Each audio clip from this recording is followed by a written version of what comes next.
A very good evening to everybody. Welcome to today's episode of The Different News. I have a very interesting, a gorgeous guest with me today, Alpa Dharamshi, a person whom I have known in a very short while, a person I think she is living her life as a real human being, supporting other humans. Welcome, ma'am. It's my honor and pleasure to host you today on my show, The Different News, and thank you so much for being here and agreeing to be a part of this talk show. Thank you so much, Dr. Gagi. It's a pleasure for me as well having participating in your show. Thank you. Thank you, ma'am. So, I think amazing thing that you are doing, and I think it's something which I have known from you in person. But today is the day we talk about all the things, amazing things that you have been doing. So, just for my audience, I would like to introduce Alpa Dharamshi. She is a compassionate counselor with 2 decades of dedicated experience in palliative care, committed to standing alongside cancer patients and their caregivers through life's most tender moments with empathy, deep listening, and a gentle presence. She crafts safe havens where healing, resilience, and hope unfolds, empowering individuals to discover their inner strength and courage. With this wonderful person today, we will get exposed to the human side of cancer. So, ma'am, my first and favorite question is uh, please tell us about your journey a bit and how you landed up in the journey, what you're doing today. I think I have a lot of interesting things to learn from you, but this would be my favorite and first question. Yeah. So, Dr. Gargi, I had been a volunteer all my life, actually. From my school days, I had been volunteering for some different causes. And then slowly, the journey picked up, and my mother was diagnosed with the big C. So, by default, I became a caregiver. And then, looking at things, what came by, we just kept moving. And my mother, she was a very brave lady. So she took the fight against the big C very smoothly. Yeah. So that's how I had in my mind that so many battles a person diagnosed with the big C and their families go through. So it was in my mind that as time progressed, I would definitely reach out to more and more people who shouldn't suffer the same way, which we as a family had to go through that. So that's how my journey started.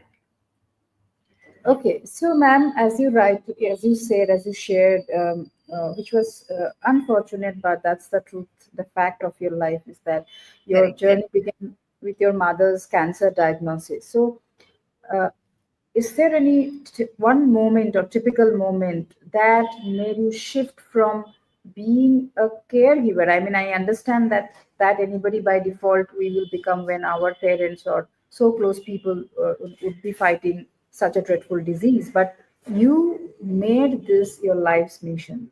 So would you like to share if there is any moment that made that shift inside you?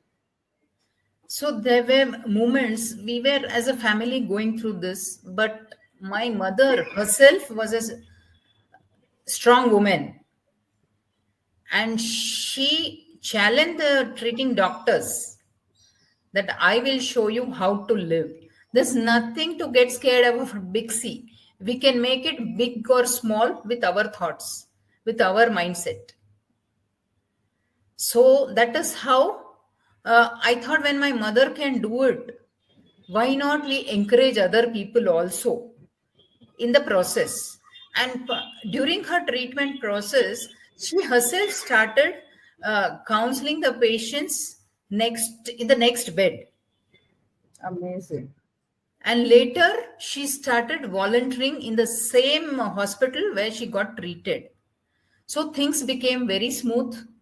for other people. So she was going through this rough patch of her life, but supporting others at the same time.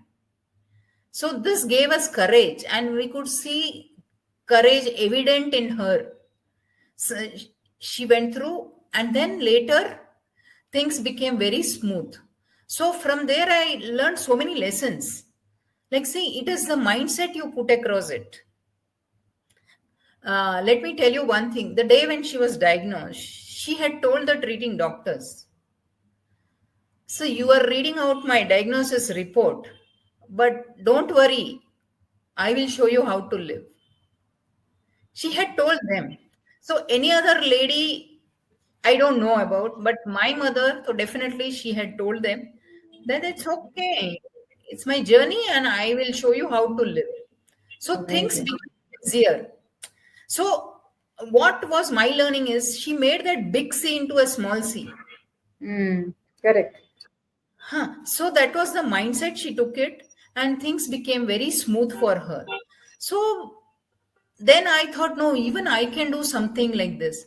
So as and when I got opportunities and events, I started volunteering for different causes with different NGOs or wherever I lived. So that is how my journey had been. So earlier I started my journey as a volunteer and later became a counselor today. Yeah. Thank you, ma'am, for sharing those wonderful moments. I mean, very, what to say, these are very subtle moments of your life, but I think understanding your mother's resilience in terms of, I must say that um that's a real evidence of how one person can be emotionally intelligent. I mean, and Yes, and brave is exactly. the right word that you have been using from the beginning. It's not everybody's cup of tea. It's not. Yeah. Yes. So, and the same way, my father also being a Hmm. caregiver, and we Hmm. as family, my father was the primary caregiver, and we children were the secondary caregivers. Right. So, even we supported her the same way. Absolutely. We Absolutely. always gave her hope. They were ups and lows, Of correct? course. Of course. This Of journey. course. Yeah. Yeah. So, there were high and low moments emotionally for the Hmm. family. But it became easy for a family to go through it and Yes. look at the way, the Because of brighter her side. resilience, because of her that inner strength and Inner power. strength. Yes, that's Yeah. what. Inner strength matters the most. It's Most. how you take it. Like initially, also, I said how to Hmm. make that big C into a small C. And Exactly. caregiver is also another C. So the caregivers have to make their C bigger to Hmm. give strength to the person battling the small C. Yeah. That's So, wonderfully put, ma'am. yeah, Yeah. it's how you make it right. वो Absolutely. सी को सिर्फ छोटा बड़ा करना है, things becomes easier. Easier. Yeah. Yeah.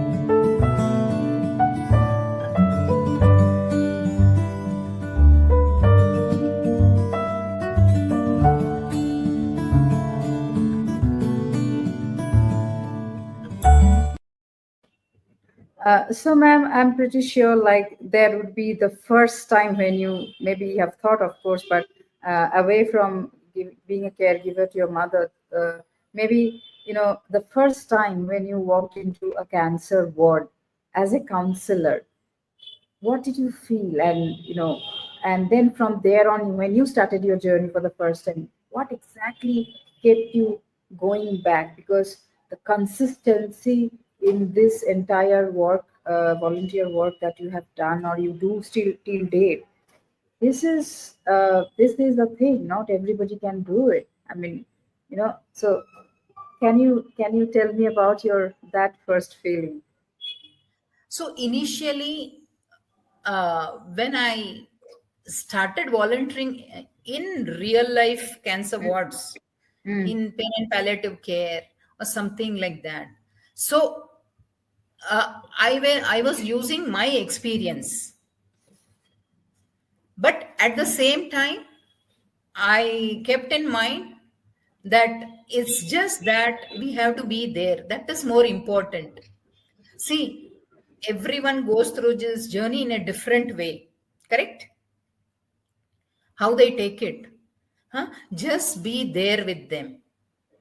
So, as a volunteer or as a counselor, whatever role you are in, when you are handling and you are seriously standing next to a cancer patient or the caregiver, just listen to them, nothing else.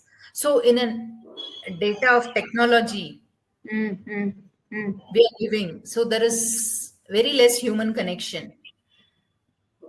So, Absolutely.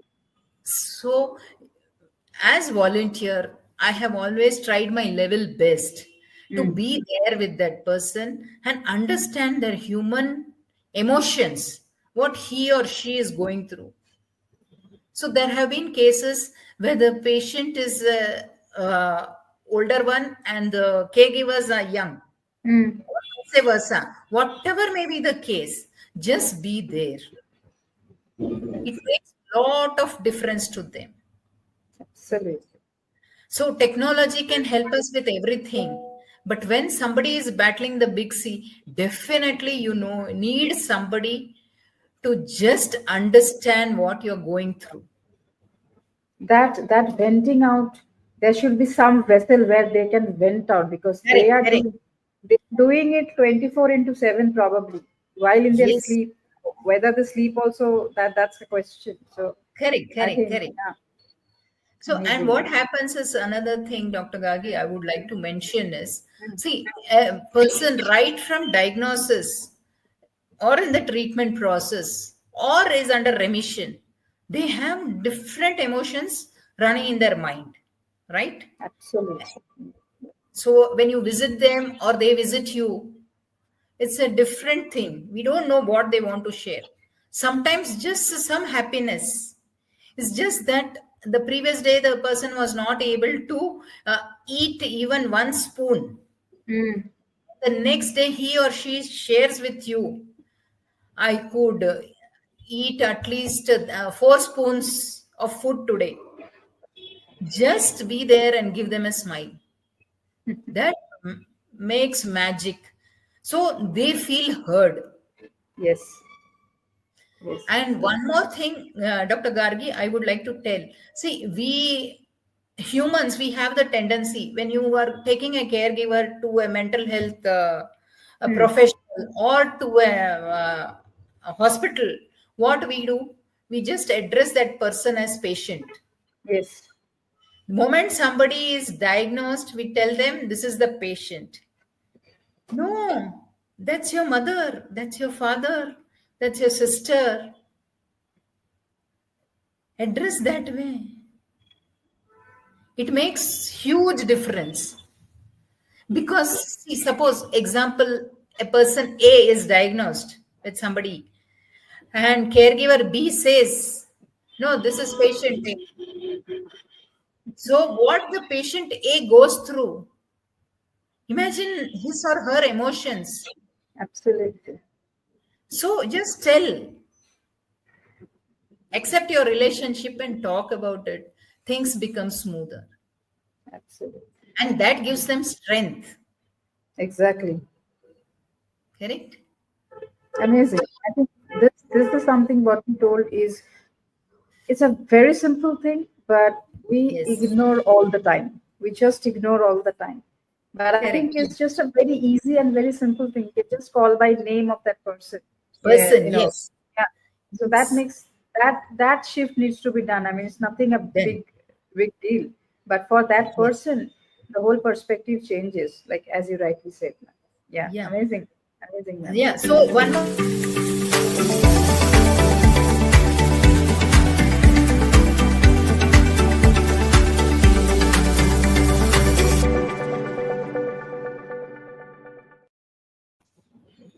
Yes, ma'am. So, So yeah, please yeah, go yeah. ahead. No, please go ahead now. You were continuing from that previous sheet. Yeah, yeah, yeah. Yeah. So what I was trying to tell is, Hmm. when I visit some hospitals as a part of Hmm. emotional support, we Right. volunteers of Indian Cancer Society, Hmm. we visit different hospitals and speak to the patients and caregivers. Right. And the moment we go there, and the caregiver immediately says, when we introduce ourselves, the caregiver says, yeah, patient is there. You please talk to them. Why? You Exactly. can simply say, yeah, my mother is there. And you please come, you can talk to her. The other thing what I wanted to add here is Hmm. there is so much stigma attached to the word counselor. True. There's so much stigma attached. So when you have an injury, we immediately rush to a doctor. Hmm. Physical injury. But when we need support with our mental health, we just brush it aside. Yes. Whatever may be the case, whether you are a caregiver or a cancer patient, give priority to your mental health first. Very important. Physical health will always be taken care of. There is a treating team which will Hmm. definitely take care of all the other symptoms. Hmm. Right? But give priority, whether it's a patient or a caregiver, please take care of your mental health. If your mindset is right, everything goes right. Absolutely. That's a very, very strong statement, and that's the truth of life, I think, what you're Yes. saying. Yes, yes. For any diagnosis, not only Mm. cancer, for Yeah, any diagnosis. But here I am only talking about the people battling the big C. big city. Yeah, I understand. Yeah. So, So, ma'am, yeah, please. so like you have been doing this work day in and day out every day for so many years now. So, and that we're talking about emotions. So, and that you come as an emotional support to the patients who are fighting big C and also their families. So, have you seen any particular pattern of emotions that cancer patients struggle with the most? If I just have to, just put the question that way, but they are very skeptic or maybe they rarely express. Is there any pattern you have noticed that way? So, one thing is, I would again say it differ from person to person. Okay. Okay. Mm. If it's an not well read person, Mm. that person understands the emotion better. I don't have anything against anybody here. I'm just talking about human beings when they are struggling with this big C. Absolutely. So each person handles it in a different way. Every Correct. every person and every there are it's been so many years and there's no repetition of the same case or the same way they handle. So Mm. there is this beautiful study by Dr. Elizabeth Kubler-Ross, and Okay. she shares about the 5 stages of grieving. I'm sure everybody must have read about it. It is denial, anger, bargaining, acceptance, and depression. All these 5 emotions a person goes through in a different range. It could be at different point of time. Right. So she had done that study. So if you read her books and you understand the real life patient, things are very clear that Mm. each person handles it the same way, Mm. but the emotions vary at different point of time. So somebody is Correct. happy with the diagnosis. I have seen people very happy. They tell me, ma'am, it's so nice I got this disease. So we just stand there. I said, we just tell, is it? Yeah, I can at least plan my life now. Amazingly positive and I mean, extreme optimism, I must say, in Correct, that. extreme optimism. And that same person would say, see, if I had got a heart attack, I don't know, I would have gone immediately. So see how people look at it. Uh, that is It's all, very personalized and individualistic approach. Yeah. yes, individual, how each one faces. So there Right. is one person who was facing breast cancer. A Okay. male facing a female disease. Okay. All right. So that person, he said, yeah, I have got it. Let me fight it out. But things were not easy for him because a male getting treated for a female disease, there is so much more stigma attached to it. Absolutely. Recently, we saw him and he was in the wards, and he said, "Madam, there's no problem with the treatment or anything, but the society looks at me in such a different way." Pathetic. So, and what he says is, "It's okay, I don't care. I just don't bother what's happening in the next bed. I just mind my own business.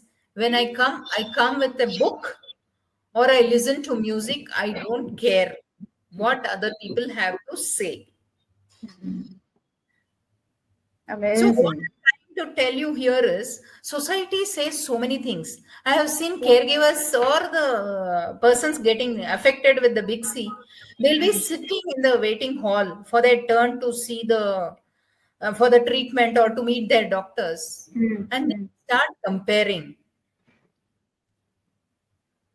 But they really don't understand. See, each person is different, and for each thing, the treatment pattern is different, and how a person handles is also very, very different.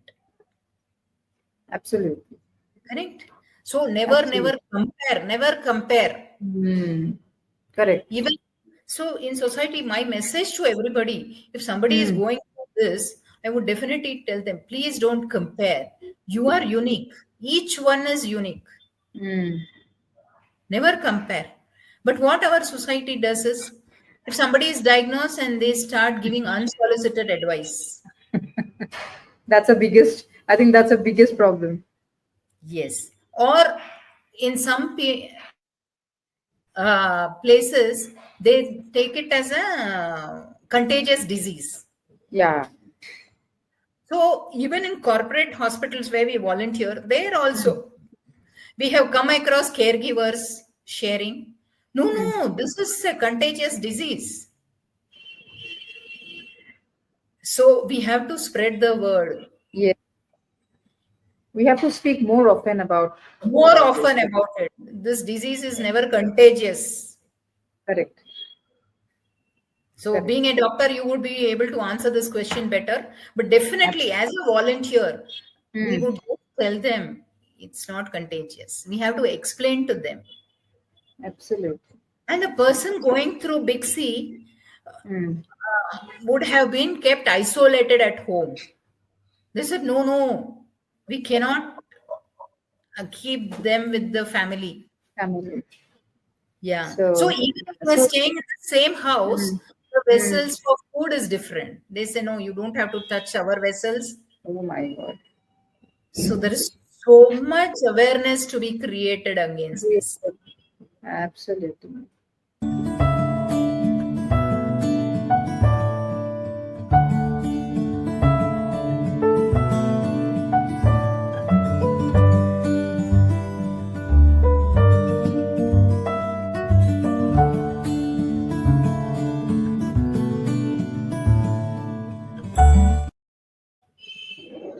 Um, so, ma'am, when somebody is going through this big sea and is facing almost like a end of life thing, so from a human perspective and a psychological perspective, what does a good death mean to you?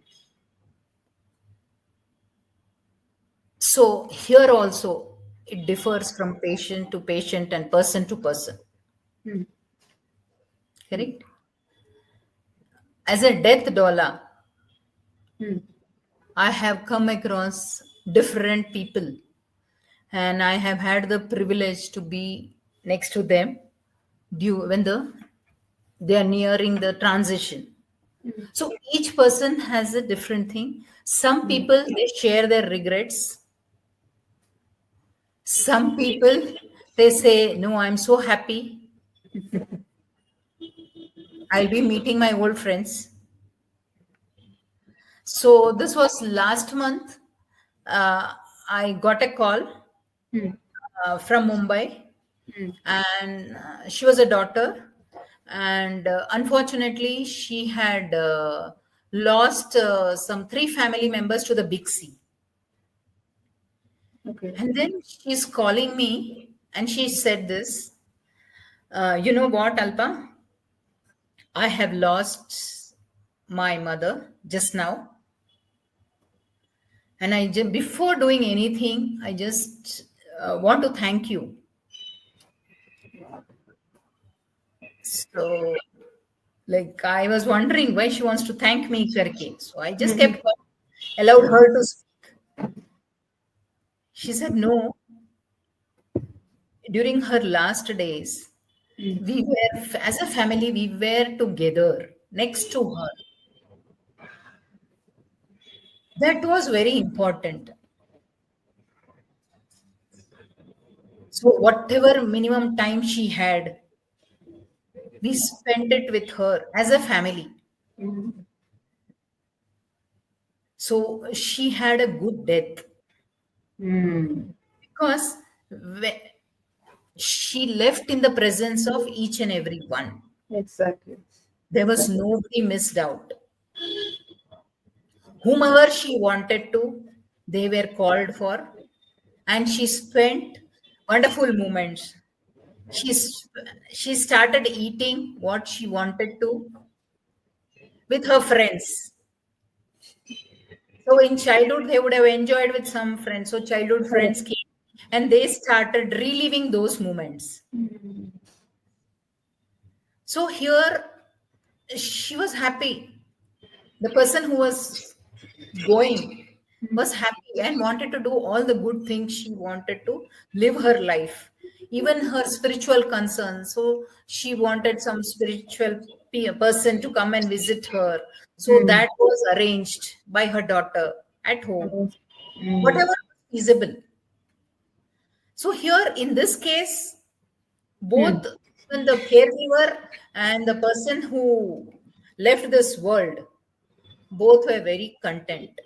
Yes, that is most important because we all the time it will happen. I mean, we all always think that, oh, we could have done something more, something better. But I think if we think from the perspective of the person who is actually in the process of transition, the very nice word you put across just few minutes ago is that it's more important for that person to be with the people. He or she wants to be all the time in like if he or she would not be going through this transition of life, then probably they would, you know, aspire to be with those people.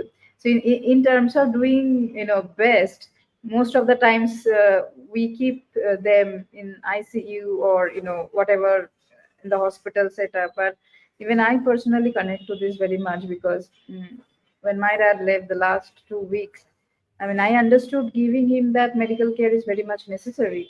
So as much as possible I could do that at that point of time.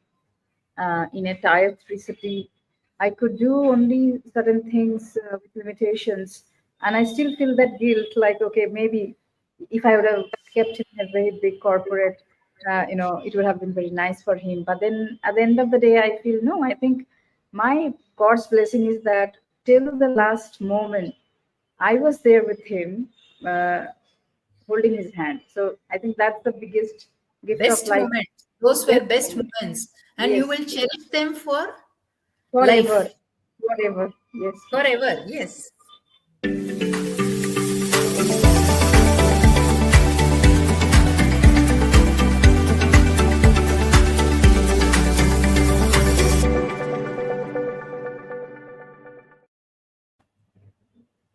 So, ma'am, one curious question would be like you have been doing this counseling, emotional support work for so many years. So, like it's almost more than 10,000, and I think the number would be in a plus side all the time. I mean, it's your life's mission. So, till the time you are here, we don't need even to count the number. So, what I'm trying to understand that because you have such an extensive experience looking very closely to people who are suffering this, including patients and their caregivers.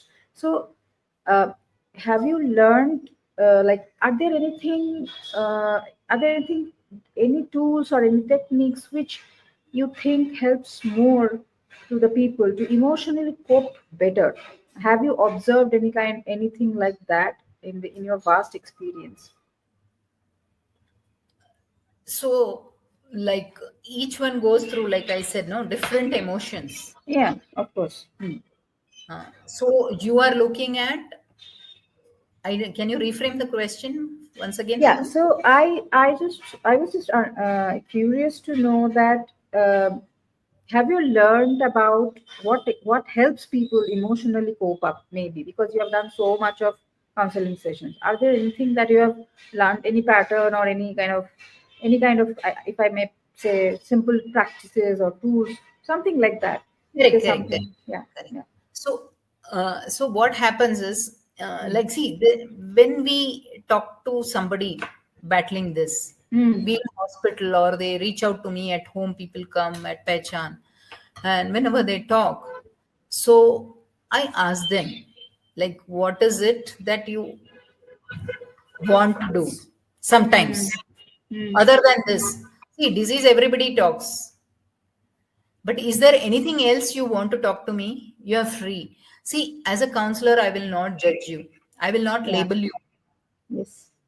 Huh? And I'll accept you the way you are. Absolutely. Absolutely. So that acceptance as a mental health Mm. professional, Mm. that gives the person battling this life more and more confidence. Mm. True. As a counselor, if I accept that, and then later they will start opening up and start sharing. So I have this, and I'm not able to manage this. So I just ask them, like, can you talk about it more? And then before I give anything, they will only come up with an answer. They says, yeah, yeah, yeah. So you know what? I know knitting. I know this. I know that. Then we say, yeah, that's very nice. Why don't you start doing this? Uh, so basically, you lead them to the path, The and they same only answer direction. their questions. Huh? Yes, I never jump into giving any solutions. As I told you, Yeah. I always listen to them. Mm. Even my team, we have a good set of volunteers at Indian Cancer Society. Yeah. Wherever they go, wherever they volunteer, we just try to rephrase and paraphrase what that Mm. person is telling. Allow them to unburden. We are there to only listen. Amazing, ma'am. So Amazing. unless they ask something and we don't know, we tell them, please, we're sorry, we don't know. You please check with your Mm. treating team or whatever that is. Mm. So things become easier. Sometimes they ask us for guidance. So we tell Yeah. them, you please ask the professionals. We are sorry, we don't know about it. Correct. We don't.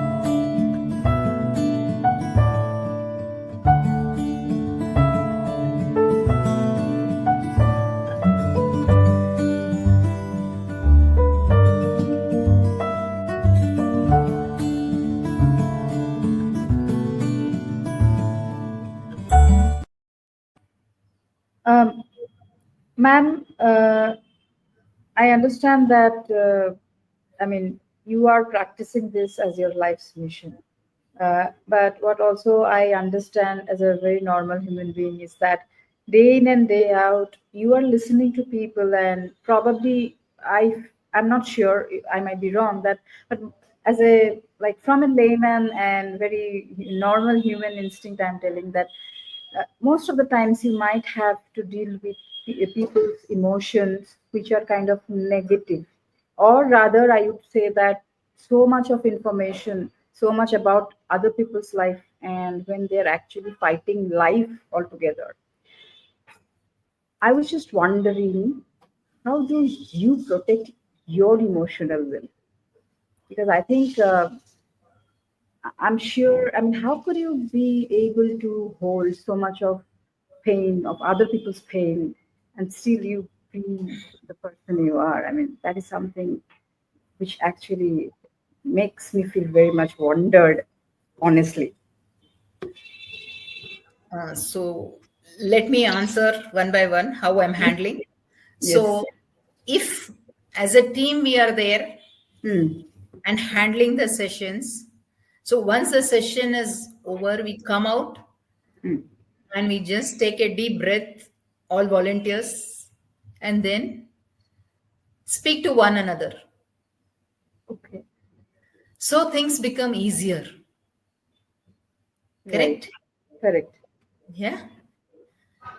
And there have been instances where I have done it alone. Like, suppose if there are phone calls coming, I listen to that. Hmm. And it affects, as human beings, it affects everybody. Absolutely. So at that time, immediately I listen to music, or if I have access to watching a humorous movie, I definitely and immediately shifted to that. First thing, this is like actual thing, but on regular basis, I definitely have my mentors who guide me at every step. I have this wonderful set of four mentors. Like we have been together. I'm the youngest of the lot. We are five friends. I'm youngest of the lot. And all these four ladies, they guide me. Alpa, here you could have done better. No, come on, yaar. I need that support. And they're very thick friends. And it's been like from 2008, they've been guiding me. Amazing. So that friendship, Yeah. and all four are fortunately volunteer friends. Oh, And that's again, awesome. professionals in their own Hmm. thing. Hmm, hmm, hmm. They have been guiding me very well. Plus, family support. That's That's a very very important. big thing. That's Yes, a yes, very big thing. yes.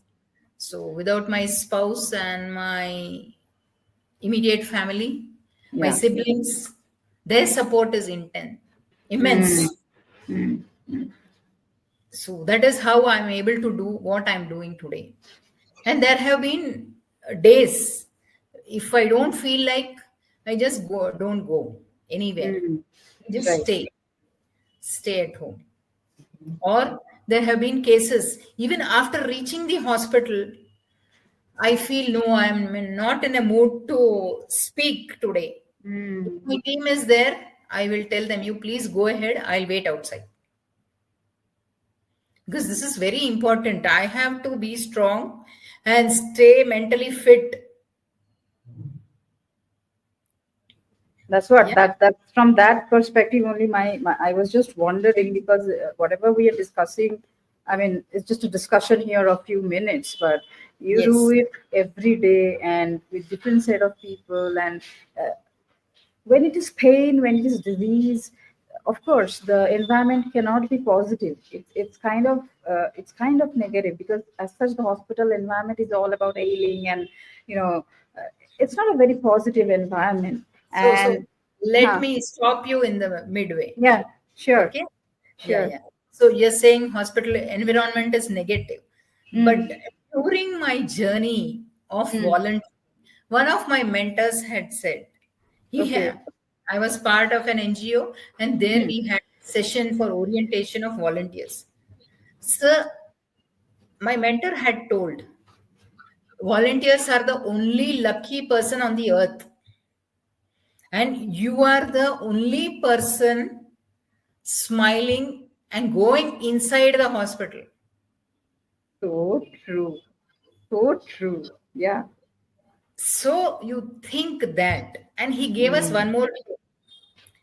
So when you enter the hospital, you go with a clear mind, mm, do whatever needs to be done as a volunteer.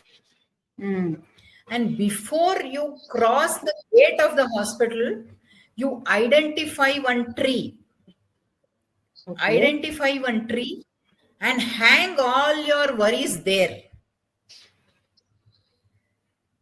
And then leave the hospital. Then step out of it with this, like he had told us very clearly during the orientation program. Mm. Never step out carrying all that with you. Things become easier because you are going to be a normal human being once you Yes, step out of the hospital door. absolutely. So this, in the initial days only, I think this was in 2007 or 8, Mm. Mm. we had this training program for volunteers, and this was Okay. mentioned. So we ensured that we brought into our practice. Mm. Mm. So things have become easy. Now by default also, I have that. अच्छा निकल रहे हो यहाँ से तो वो पेड़ देखो उसके ऊपर उसको टांग दो और निकलो. That has become a reflex in you now. Like you Yes. do it, yeah. I mean, So and that's required because you can't bring all the that's things to required. home, Yes. and you can't get your home there. Whatever. I mean, you have to Correct. do your We mind. can't Yeah. keep the two things together. Together. Yeah, it's impossible. Yes. So this is my coping mechanism. Mm. Exactly. This is my secret, which I've shared it with you actually. But this is To the much world. needed. Whoever, Much needed. any volunteer listening to this and volunteering for Absolutely. this cause should Mm. do this. It's like when Lakshman Rekha. Exactly. हाँ, आप वो worries को इधर ही छोड़ के फिर cross करो अपना Absolutely. Hospital gate. Yes, that cross. I mean, वो pulling Lakshman that Rekha. boundary. Lakshman Rekha, absolutely. Yes, Boundary. It's very important. very important, and that's has helped me so much. So Mm. now it is in practice, it comes by default. I don't have to practice also for this. Correct.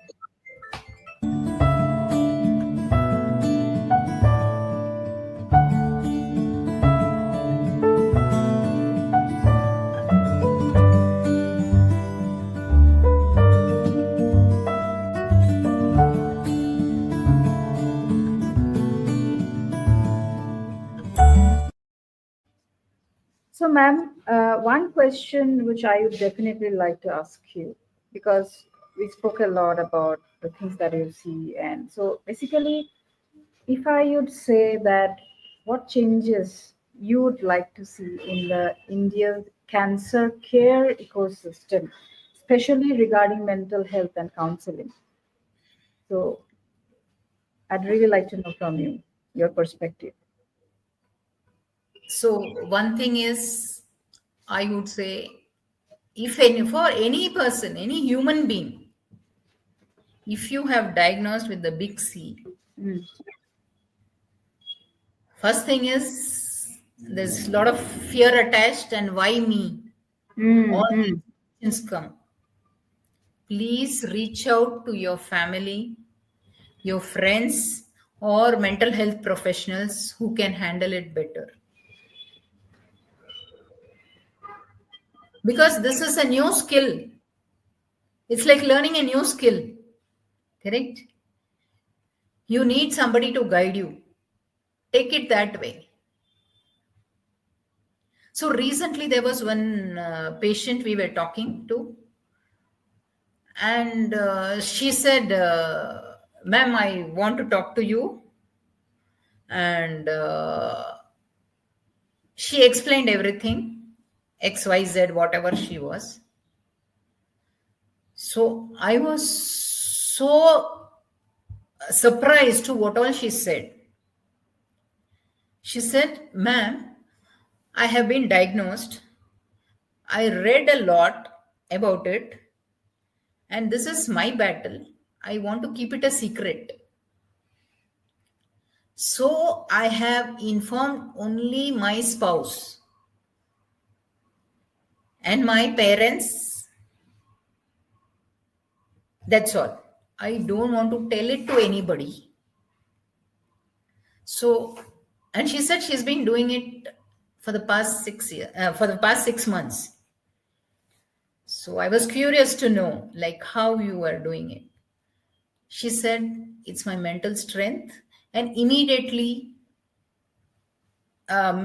me and my spouse decided to discuss how to take it forward. We took it as a project. So they said they jotted down everything.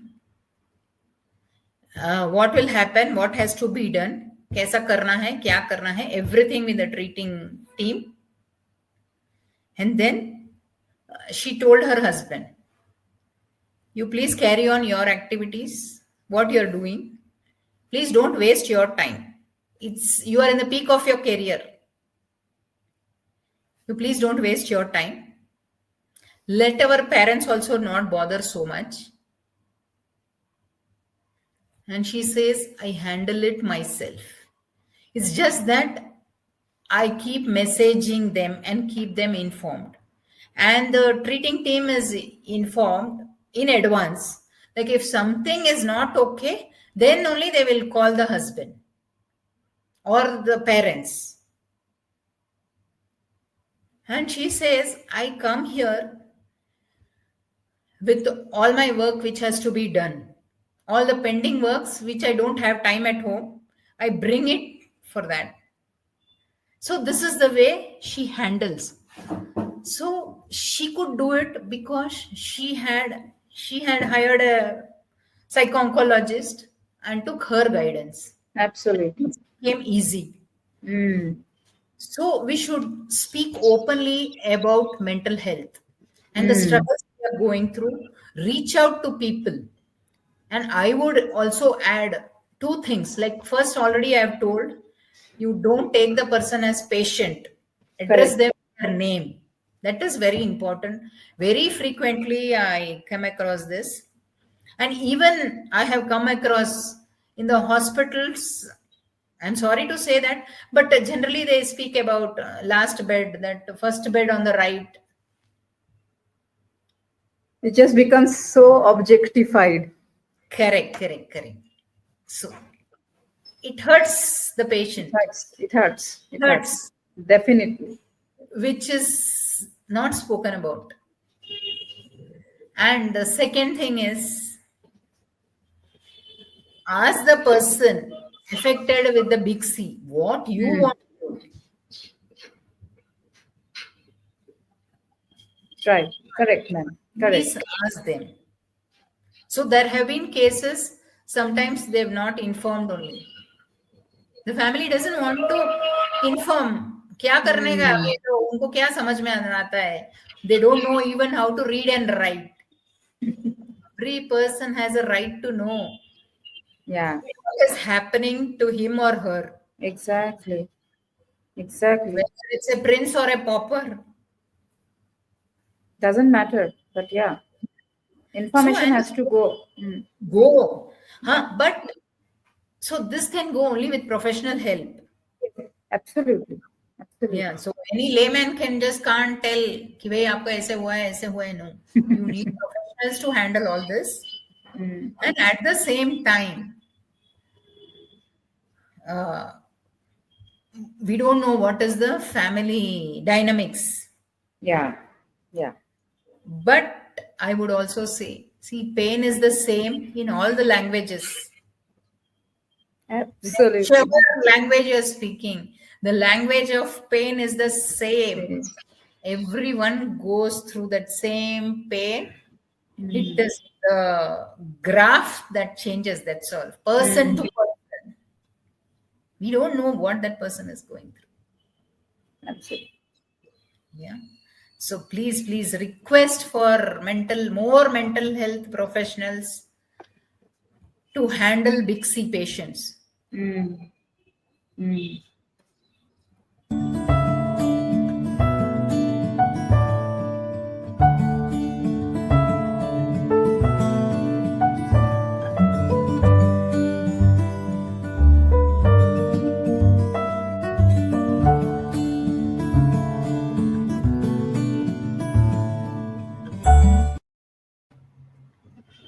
So, ma'am, I think we have been, I mean, it's a wonderful conversation that we are having, and we are almost at the concluding part of our conversation.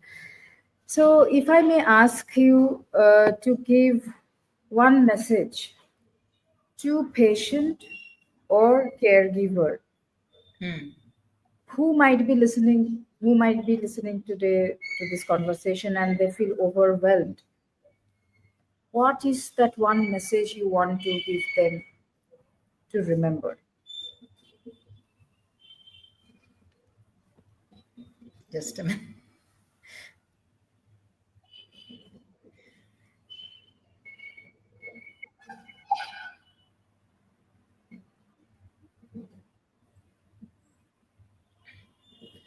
So my message will be, you are not alone. Reach out. There's always support. Take it one breath at a time.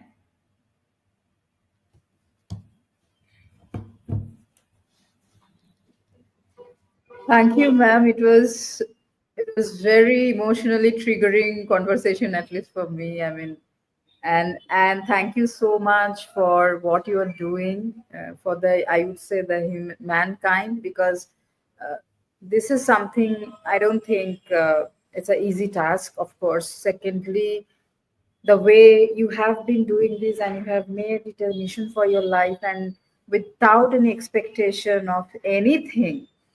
So, ma'am, thank you so much for this conversation. I think this conversation has been emotionally overwhelming for me as well. And kudos to you for what you are doing day in and day out. So I would like to put it across that we all idealize you for being a fantastic human being for another human. So this is not an easy task, and kudos to you. Thank you so much for what you are doing for the mankind. So the pleasure is mine. But over the ages, I have seen like people are suffering. Especially since I am into this journey, I know they're suffering. Sometimes there have been chances that they don't have food to eat, but still the positivity is so much. So there is a selfish motive. Over the years, I have learned so many things, many things. I am what I am because I have learned from everybody. I have a selfish motive. Learned so much I have learned because I have got the privilege of meeting many new people day in and day out. Whether I volunteer at a hospital, I also volunteer at Karunashraya. It's a hospice, or whether I'm volunteering with different NGOs. Each place I have learned so many things. I have seen people suffer because of the big C. So once again, I would say, try to make that big C small and the caregivers C big, and things will become smooth. Thank you so much, ma'am. Thank you so much for whatever you have shared, and I think it's a tremendous honor for me to have you here. Yeah, thank you, Thank you so much once again, Dr. Gagi, to have me on your show. Thank you. thank you.